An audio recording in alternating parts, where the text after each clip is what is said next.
All right, guys, this is going to be a bit of a longer one. Now we're going to get into the meat and potatoes of what I really want to talk about.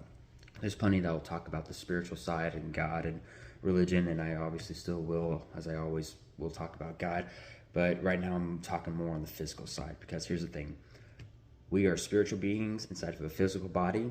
So when we only deal with the spiritual, if we are even doing that properly, which most are not, obviously, but assuming we are even just dealing with the spiritually, the enemy doesn't come to deal with us on the spiritual side. He deals with us where we're weak and we don't take care of what we don't take care of, which is our physical side, which is not having self-control and discipline of what we are thinking and feeling in the moment. Like whenever we're disciplined and we're like, all right, something's not going our way, I'm mentally tough that I'm able to be like, all right, cool, something's not going right. I can deal with that and not get emotional and lose my shit about it. And you can deal with the situation much better versus someone who lives off their emotions. So you need to be mentally and physically tough. You need to be mentally and physically fit, because when you are, then you know that you're not going to let little simple stuff get to you and mess with you. So I'm going to jump right in here to Ephesians 5:33. It says, "Nevertheless, as for you individually, each husband is to love his own wife the same as himself, and the wife must see to it that she respects her husband." So guys, I'm talking with you, right? Like, obviously, yeah, we want the woman to respect us and not do all these things. But if you're not a respectable man, if there's nothing that's worth looking up to, if there's nothing that's desirable about you because you're weak, you're fat, you're not even following God, you're lazy, you're worthless. You really honestly are, for the most part.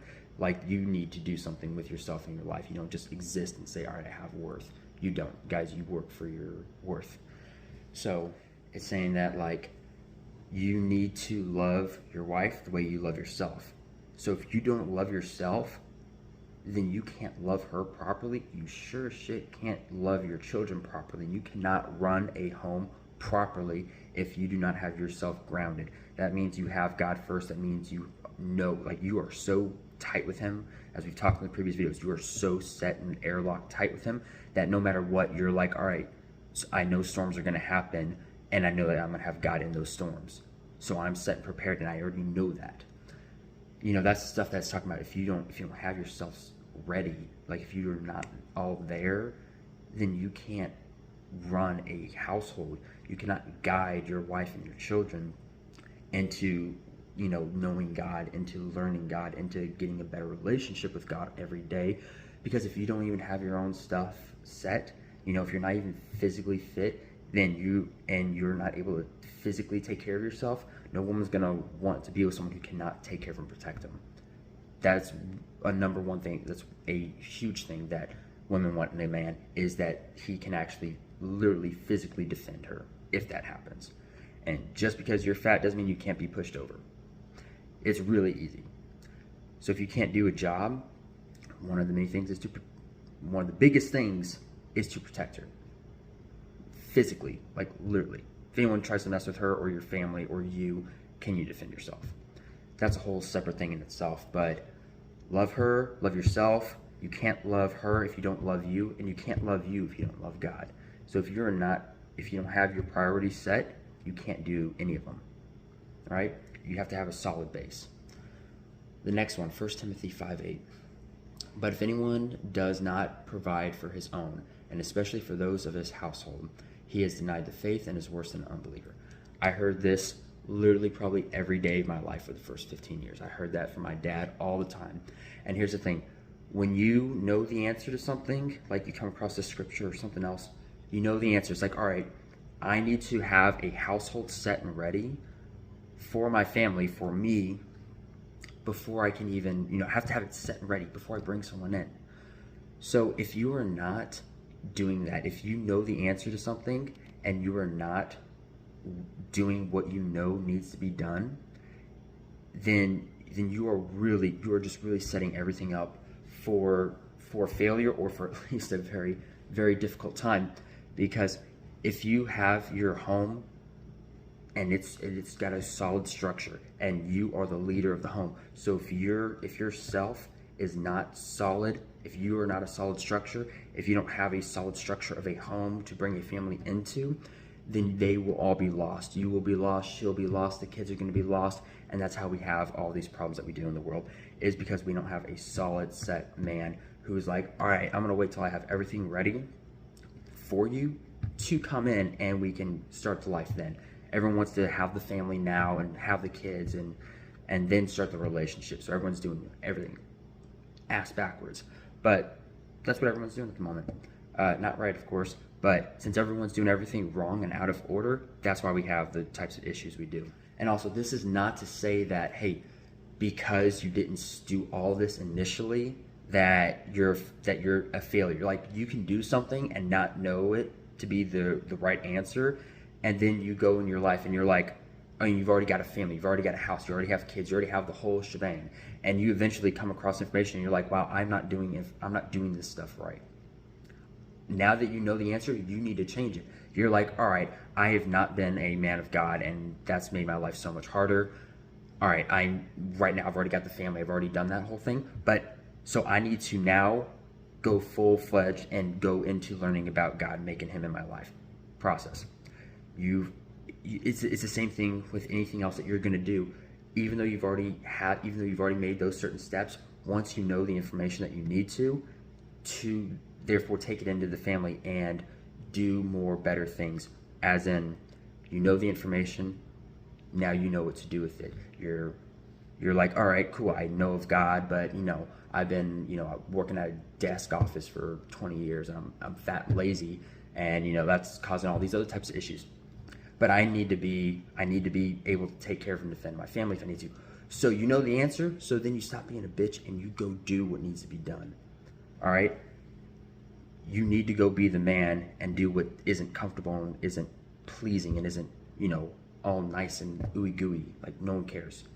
Go do what needs to be done because it's your job as a man to do it. Next, we're going to be hitting up on John 14, 2-3. In my Father's house are many rooms. If that were not so, I would have told you, because I am going there to prepare a place for you.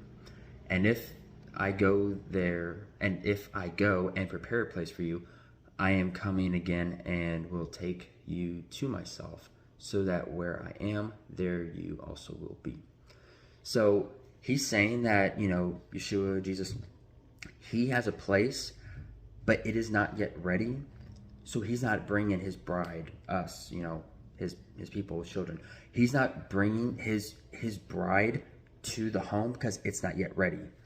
If your home is not yet ready, so if you are still single, or or you don't have the kids or anything like that, if you're still hopefully able to be at the point that you're like, okay, I am not ready in whatever area it is, the home is not ready.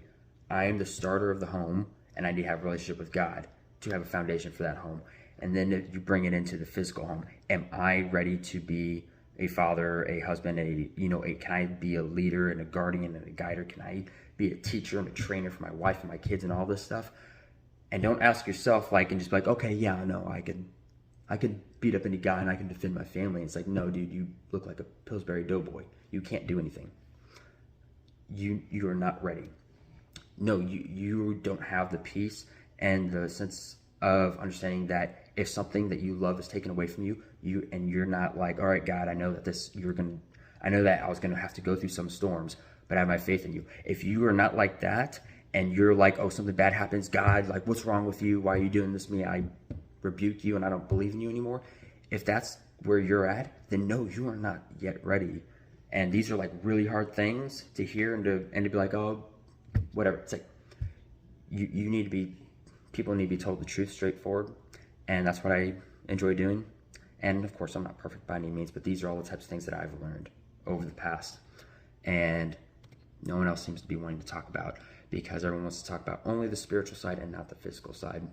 And that's how the enemy attacks you, and that's how he gets into the home, is he messes with he comes in through this physical side. He comes into the weak side of us, where our flesh is weak. We're told this many times. Our flesh is weak.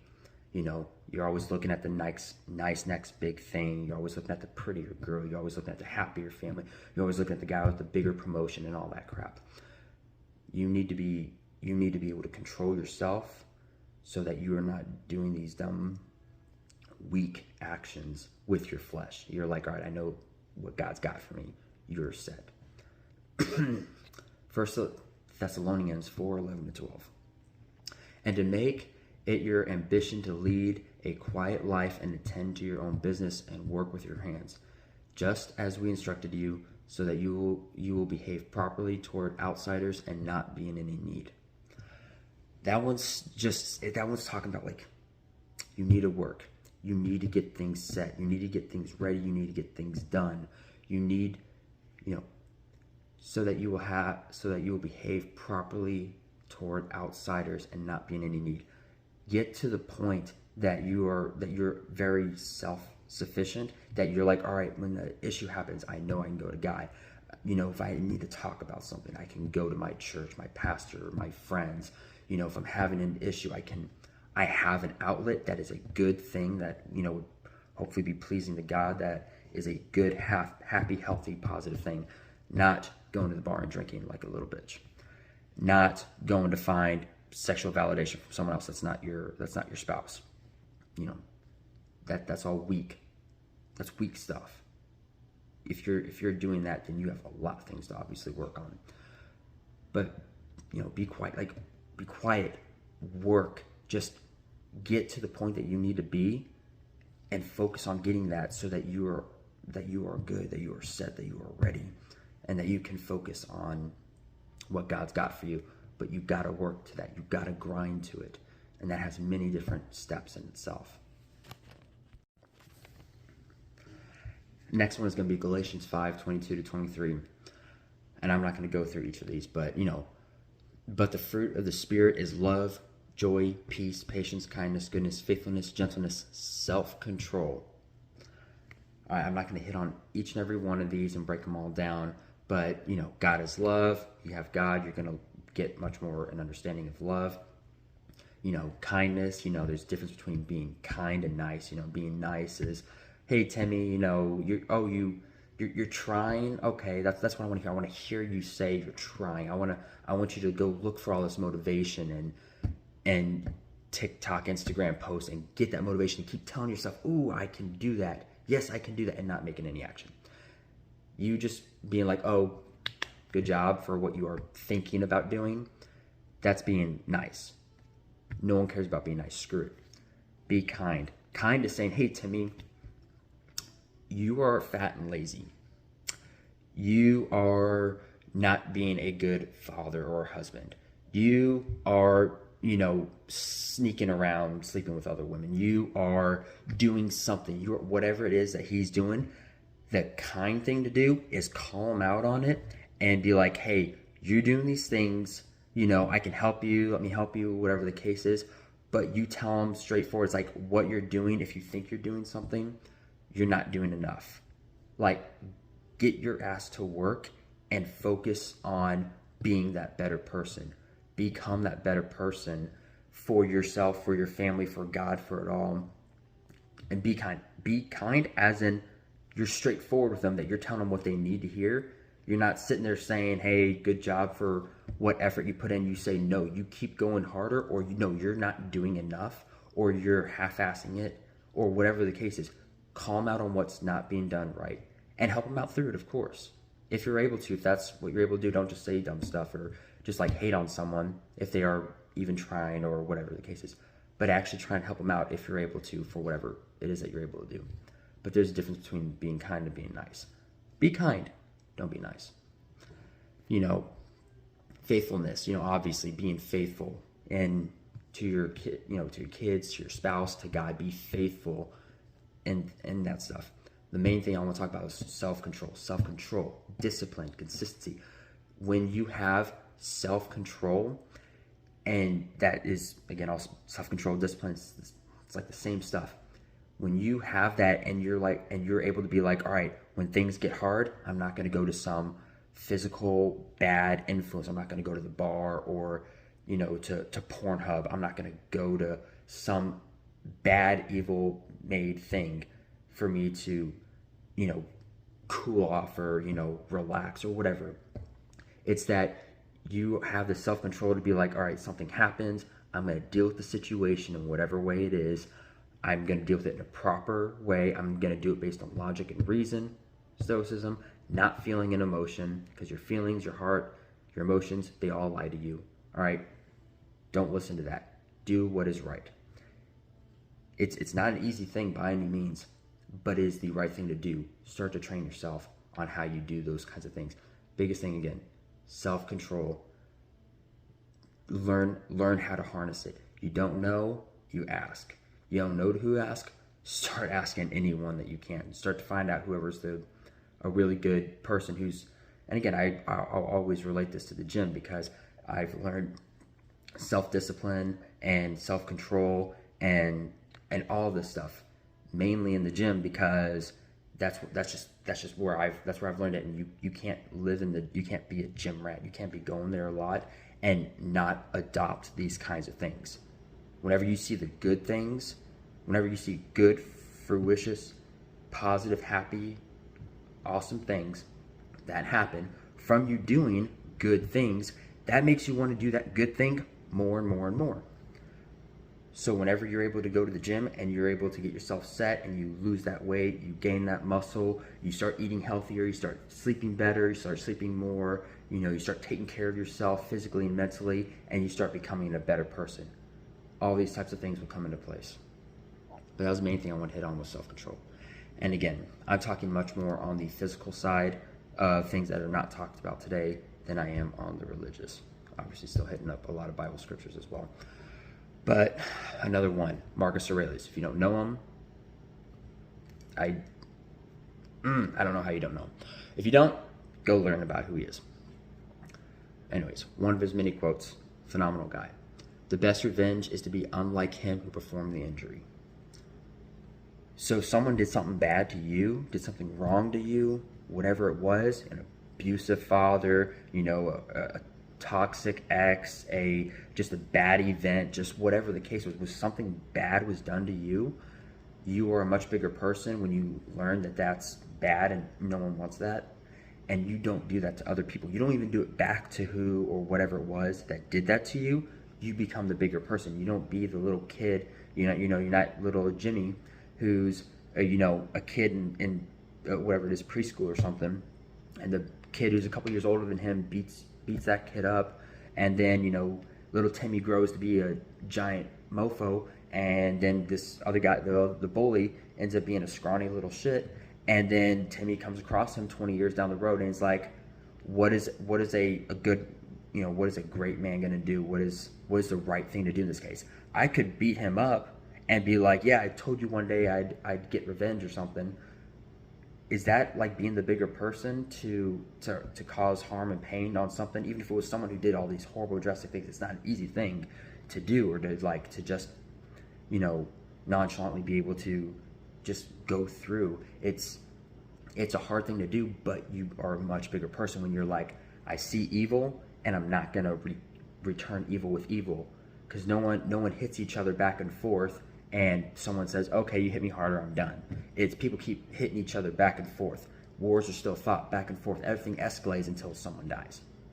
All right, that's how things go. So it's a hard thing, but if you fight evil and hate and all that crap, if you fight it with love and peace and goodness, not an easy one. I still struggle in this area sometimes, to love those who are bad and evil. But if you're able to do that, if you're able to fight evil with good and love, then that's one of the things it's saying here. Become better than your past, than whatever it was that messed you up, or whatever the case is. Moving on, Marcus Aurelius again. Waste no more time arguing about what a good man should be one. Saying the same thing. You know what the answer is. You come across the answer, whether you're an 18 or 20-year-old kid or something, and you're like, all right, cool, I know the answer of what I need to do with my life. I know what I need to do. I need to be right with God. I need to, I need to go to work. I need to do all these things. I need to make a good house. I need to be physically and mentally fit and ready and prepared to be able to take care of them if whatever something comes along the way. I need to do all these things.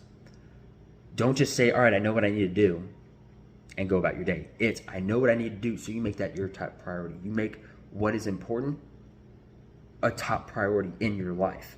and whatever time you have left, you're able to do it. You're at work 8-12 hours a day, great. That means you don't get to go play Xbox or PS2 or whatever everyone's playing these days, wasting their lives away. That means you're not going to watch TV. You're not going to go have a beer after work and whatever that crap's about, decompress with a beer. I think that's one of the stupidest things we got going on these days. Go, you know what the answer is, go do it. You want to decompress, don't play video games, don't watch TV, don't go to, the whole porn and masturbation situation. Don't go drink, don't go do drugs, don't go do any of this crap, because none of that is good and none of that is pleasing to God. Go read the Bible. Go listen to some worship music. Go pray. Go hit a bag at the gym. Go lift weights. Go for a run. Go do something that is positive, healthy, and happy, and overall good for you to do. I don't know who said this. I couldn't find the quote, but it's be the person you wish you had when growing up. And that, again, that'll tie into a lot of what we're talking about. You know the right answer. Don't let what, was holding you back. Don't let what was something that messed you up, from the past. I didn't have anyone that taught me anything. I didn't have any friends and family. I was not on anything of any kind of social media or YouTube. I didn't know of anything. I wasn't around the very few friends I had here and there. I wasn't hanging out with them. I saw them every once in a while. I didn't have anything or anyone to look up to in any category. So I was literally just completely bare and nothing. There's nothing there. I was just an existing thing that watched TV all the time. And now I see, because God has shown me in this past year what he has me doing. And I've been I would have never even thought of that in a million years on my own. But now I see that's what I want to do, because he knows me better than myself. And I put him first. And he's like, all right, cool. After you had to go through all your crap to figure out what the truth is, he was able to be like, all right, cool. Now that you're good there, now I need you to go do this thing. And I'm like, awesome. Great. I'm happy to do it. And see, since I didn't have anyone that taught me anything, I didn't have anyone that sat down, I didn't have anyone that talked with me, I didn't have anyone that hang out with me, I didn't have anyone that was able to be there and help me and just guide me as what a man is supposed to do for a little boy, or even some kid is there to help teach the younger kids and help build them up, help talk to them, help be like, hey, here's some basic stuff of the world that, no one's told you yet, so I'm going to tell you so it helps you. So I never had that, so I don't want anyone else to go through that. So I'm any and every chance that I get, even if it takes away for me having any fun or pleasure, or me going out and having a good time or anything like that, if I get the opportunity to go and speak life and love and and Jesus and anything like that into someone's life, you are damn sure, better bet that I'm going to jump on being able to help someone out before I'm out going to do anything that I consider fun or having fun, anything like that. I'm I didn't have that person who was able to help me in any way, so I'm going to be that for as many young men as I can, because none of us were taught a lot of these basic things in life. And since that's messed plenty of us up, it messed me up in a lot of ways. So I'm any chance I get, I'm going to go do that. So that's why I live by that quote. Everything I do, I live by that quote. Another one, Thomas Jefferson. If you want something you've never had, you must be willing to do something you've never done. If you're being a fat, lazy piece of crap and you are laying on your couch, playing on your phone, watching porn, not doing anything around the house, you're just sitting there on your Saturday, scrolling through TikTok and playing with doing whatever. You're doing nothing beneficial. You're not going to get anywhere in life. Versus you're okay, here's what I've been doing, which is nothing.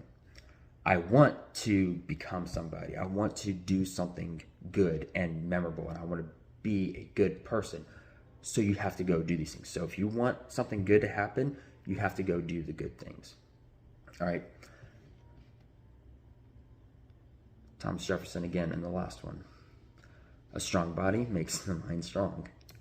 So it's the same thing. It all gets tied around to each other, guys. It's saying you have to be physically and mentally, physicality and mentality, they go hand in hand. All right. You can't have one without having the other.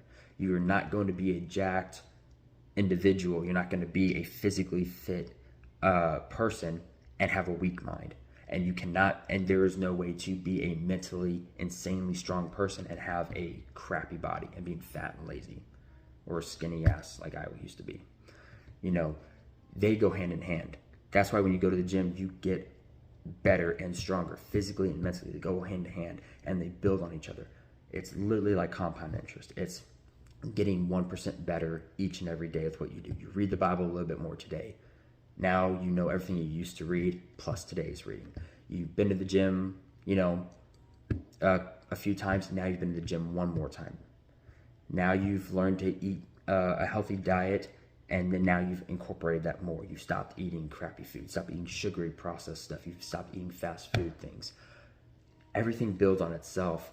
So you need to do and become who you're meant to be as a man. All right. So this is the meat and potatoes of, again, what we're going to be at for the rest of these series of videos, is talking about the physical side. And here's the thing: if your feelings hurt, I do not give a shit. I don't care how your feelings are. I don't care about my feelings are. I do not care about yours. I care about the results. I care about you doing good and being good in this world for God, for yourself, and for those that if or when you end up having a family. So if I'm going to sit here and applaud you for being you and saying, oh, just because you want something, just because you want that family like me, I spent the whole first 24 years of my life, I thought about nothing but wanting, you know, a family and the whole wife and kids, you know, and living out in the country and the whole homestead. I wanted that. And I chased women and was like, all right, I'm putting that on you. I'm like, I need you to give me the love and all this. Like, I want you to love me. I want you to want me for me right now as I am, which I would not have chosen me back then when I was the way I was. And you shouldn't, you know. So I put all that on some girl who didn't pay me any attention. And I'm glad for it, of course, thankfully, that taught me a lot of things. But I put this sense of wanting to be wanted and loved on a person. I didn't give that to God and say, hey, Father, I need you. I want you more than anything. You have to get to a point in your life that you're like, okay, hey, so Father, I want this. I want this family. I want this job. I want this house, bank account. I want this, whatever the case is, whatever it is that you're wanting in life. And you're like, I want this thing. You need to get to a point that you're like, that you are so good with God that you're like, okay, if what you want most, the family, I wanted a family, wanted that whole thing. If that is what I wanted most in my life, when I was able to say, all right, God, you're what I want most in life. I want Jesus. I want that relationship to be my number one. When I got to that point and I did that, I was so much happier. I am so much happier. And I'm at the point that I'm like, okay, if what I want now, like I still want that relationship with him and I do it every day, even if, and I still want that whole family, homestead, living in the country life. I want that simplicity. Nothing sounds better. If I never get that, I'm okay with that. You need to get to a point that you can't just say something. You have to actually go through an experience. And that's why people learn the hard way. Everyone's like, yeah, I had to learn the hard way. Because we never learn from anyone's lessons. We have to learn the hard way through ourselves. And that happens. And whether it's okay, it's just the way the world works, I guess. I don't know. But now I'm at the point that I'm so good with God that I'm like, all right, if what I want most, this family, if I don't get that ever, that's good. I'm fine. It's okay. Because I still have you. If I never get that job, if I never get to do what I want to do now, what God's put on me, which is to work with the youth boys and to teach them to be a man, right? Point of these videos and stuff. If he in a day, in a year, in a decade is like, hey, stop, I don't want you doing that anymore, and I need you to trust me. And I'm like, hey, I completely trust you. I will stop. Shut everything off. Not doing it again.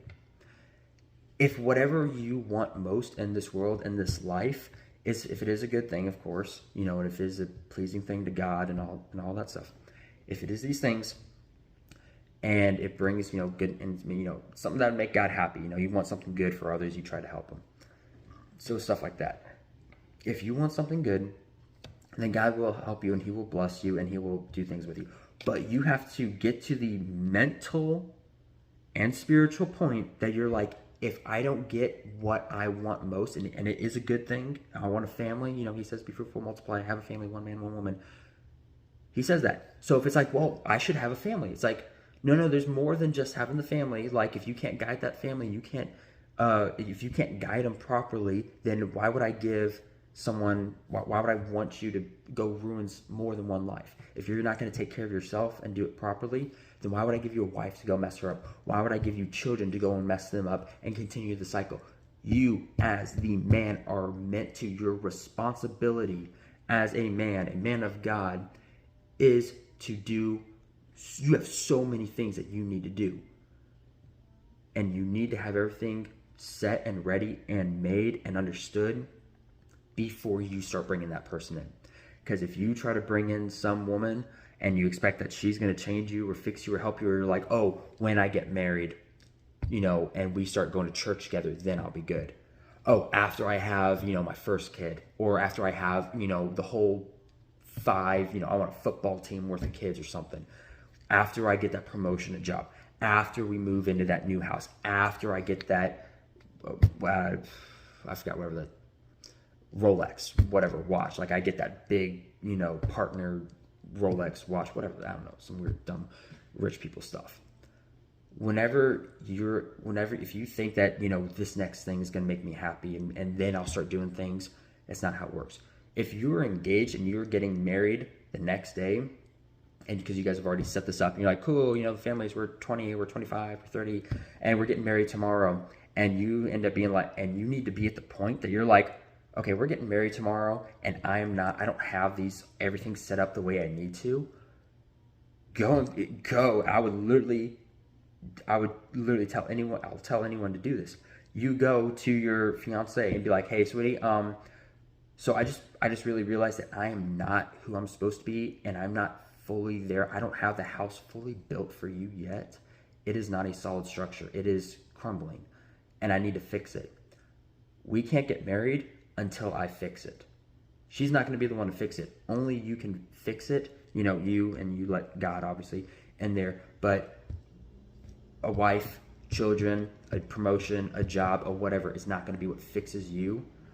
You have to learn to go and do these things. You have to be physically, mentally, emotionally, financially, spiritually set and ready. You have things to do and responsibilities as a man, and you are guiding and leading an entire household. So if you can't lead them, then don't put them in that position. Don't look for love and being wanted by somebody. I promise you, telling you from experience, that will end as bad as it can. It can absolutely do the worst things to you. And it can make you become the worst version of yourself. I did all that. I really would hate for anyone else to do it. Granted, plenty of people are still doing this as we speak who still live by that. But if you can, stop. Don't go into it. And you can do it because you're in control of yourself. Don't fall into that. Learn to want and only get your love from God first. And whenever you're able to not get anything that you want, if you were to say, nope, you don't get that, be like, okay, I know you want something better for me. You're going to give me something better because you know more than I do. You need to get to that point. Don't mess up a household because you were too weak and lazy to fix the house. Now, here's the thing. You could already have the house, the whole household. You could have the family. And then you realize, all right, you know what? I've let myself go. I used to be decently fit, and now I'm a fat, lazy piece of crap. You know what? I used to go to church, but now I'm not anymore. I used to whatever I used to do and be that was good, and I've lost it. I got complacent, whatever the case is. Once you find the answer, as all these quotes I just mentioned, when you know the answer, go fix it. That's what we do. You're the guy around the house. You're the man of the house. You go fix things. The guy go unclog a pipe or fix a loose faucet or put up a new drywall or whatever the shit. You are meant to go fix it. So before you have a bunch of of little things that are broken in the house, have it all fixed and ready before you move someone in there.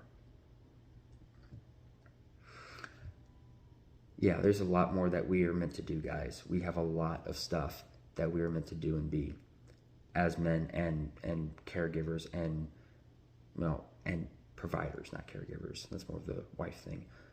But to be more of the provider, the protection, the guidance, the leadership. There's many things that you are meant to do and be as a man. And you are, and you shouldn't be bringing someone into a home when your home is not set, when it's not ready, when it is not built on the rock. That's it for this one, guys. Talk with you later.